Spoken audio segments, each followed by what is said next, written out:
కానీ ఈ తరం వాళ్ళకి మీడియా ప్రచారంతో అసలు మీరు sorry to say like this, మీరు కమ్మవారు కాదని ఒకటి, రెండు మీరు అసలు ఎన్టీఆర్ మిమ్మల్ని పెళ్లి చేసుకోలేదని, ఇలా ఒకటి కాదు అనేక రకాలైనటువంటి విష ప్రచారాన్ని, దుర్మార్గమైన ప్రచారాన్ని, చాలా దురుద్దేశాలతో కూడినటువంటి ప్రచారం అనేటువంటిది ఒకటి జరిగింది. మీ మ్యారేజ్ సాధారణమైనటువంటి పద్ధతిలో జరిగినటువంటి మ్యారేజ్ కాదు. కొంచెం క్లుప్తంగా మీరు మీ క్యాస్ట్ కూడా చెప్పండి, ఎందుకంటే దానికి సంబంధించి కూడా అనేక రకాలైనటువంటి మిస్కన్సెప్షన్స్ ప్రచారం చేస్తూ ఉన్నారు. అలాగే ఎన్టీఆర్తో మీ వివాహం జరిగినటువంటి విధానాన్ని కూడా కొంచెం క్లుప్తంగా చెప్పండి.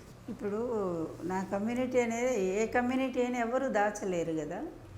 అందులో నేనేమన్నా వేరే ఎక్కడో ఒక విదేశాల్లో ఉండి రాలేదు కదా. ఈ తెలుగు రాష్ట్రాల్లోనే, ముఖ్యంగా ఆంధ్రప్రదేశ్లో ఈ గుంటూరు జిల్లాలో, ఈ గుంటూరుకి సరిగ్గా ఒక 20 కిలోమీటర్ల దూరంలో మా ఊరు ఉంది, పచ్చల తాడిపోరు. పచ్చల తాడిపోరు ఎన్టీఆర్ గారు కూడా వచ్చారు మా ఊరు.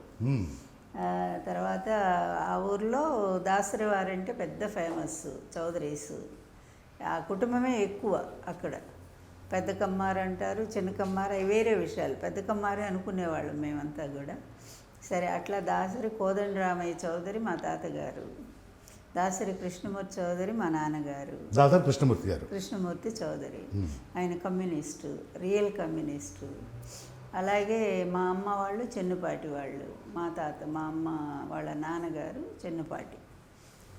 అందువల్ల ఇంత స్పష్టంగా అది అందరికీ తెలుసు, ప్రపంచం అంతా తెలుసు. కానీ అబద్ధాలు చెప్పాలనుకునే వాళ్ళకి, లేదు ఒక విష ప్రచారం చేయాలనుకునే వాళ్ళకి, వాళ్ళు మెయిన్గా ఏంటంటే నా మీద సాగించిన దండయాత్ర కమ్మవాళ్ళ సానుభూతి నాకు ఎక్కడ లభిస్తుందో అని చెప్పి నన్ను అసలు కమ్మే కాదని చెప్పి ఎస్సీ నుంచి బ్రాహ్మణ వరకు పెట్టారు. రకరకాల కమ్యూనిటీస్కి మిమ్మల్ని ఆపాదించేశారు. సాహిత్యం ఉంది కనుక బ్రాహ్మణ అయ్యి ఉండొచ్చు, అదేవిధంగా లేదా ఎస్సీ అయ్యి ఉండొచ్చు. ఈ విధంగా నన్ను, అంటే ఏ కులమైనా గొప్పదే నా దృష్టిలో. అందులో కమ్యూనిస్ట్ భావజాలం ఉండే మా నాన్నగారు అదే చెప్పారు, ఎప్పుడు కులాలు చూడొద్దన్నారు. నేను కూడా అంతే, ఏనాడు ఎవరిని మీ కులం ఏంటని నేను అడిగి ఎరగను అసలు. ఈ సందర్భంలో ఇలాంటి విష ప్రచారం జరుగుతోంది కాబట్టి కనుక మీరు అడిగారు కనుక కూడా నేను చెప్పాను. కానీ నేను ఎప్పుడు కూడా చెప్పలేదు కదా. అదే సందర్భం ఎవరిని అడిగినప్పుడు మాత్రమే చెప్తున్నా, ఇది మా ఊరు, ఇది మా కుటుంబం, ఇది నేపథ్యం ఇది. ఇక్కడే మాకు పొన్నూరుకి 3 కిలోమీటర్ల యువతల రోడ్డు మీదే ఉంటుంది మా ఊరు. బాపట్ల వెళ్ళే రోడ్డు ఉంది కదా. వ్యవసాయ కుటుంబం మేడం? వ్యవసాయ కుటుంబం.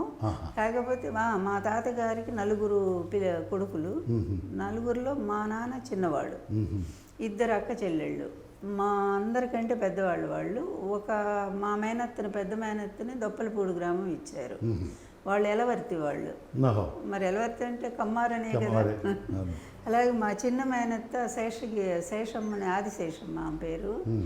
ఆమెని ఇక్కడ రేపల్లె దగ్గర నల్లూరుపాలెం ఇచ్చారు. వాళ్ళు అమీర్నేని వాళ్ళు. అది కమ్మే కదా, ఒప్పుకుంటారా మరి? వెనకాల దురుద్దేశం ఉన్నది. అదే ఎందుకు ఇంత స్పష్టంగా చెప్తున్నా అంటే, ఒక దురుద్దేశంతో ఈ విధంగా నా కులాన్ని కులం కాదన్నారు, నా స్థలాన్ని స్థలం కాదన్నారు.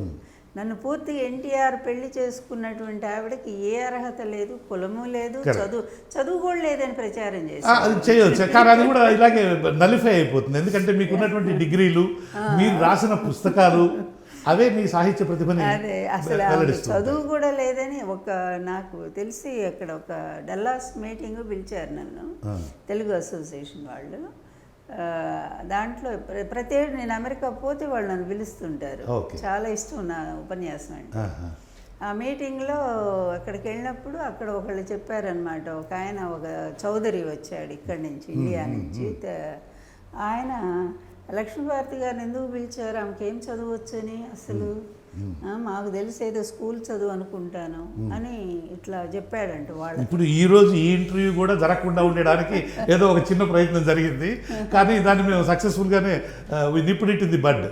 చెప్తున్నా అంటే ఒక రకంగా నేను గర్వంగా ఫీల్ అవుతాను. ఎందుకంటే ఒక ఆడదాని మీద ఎస్ ఇంతమంది ఇన్ని రకాల బాణాలు ఎక్కువ పెట్టి ఒక అబద్ధాల ప్రపంచాన్ని నా చుట్టూ సృష్టించి నన్ను బదనాం చేయటం, నా క్యారెక్టర్ కంప్లీట్ అసాసినేషన్ అంటే వ్యక్తిత్వ హననం. కంప్లీట్ అసలు ఏ ఒక్క పాయింట్లో కూడా నాకు మంచి లేదు అనే విధంగా ఇంత భయంకరమైన స్త్రీ, ఇంత అధికార దాహం, తర్వాత ఇంత అవినీతి పరురాలు, ఇంకా ఏమేమి చెప్పారు నాకే గుర్తులేదు.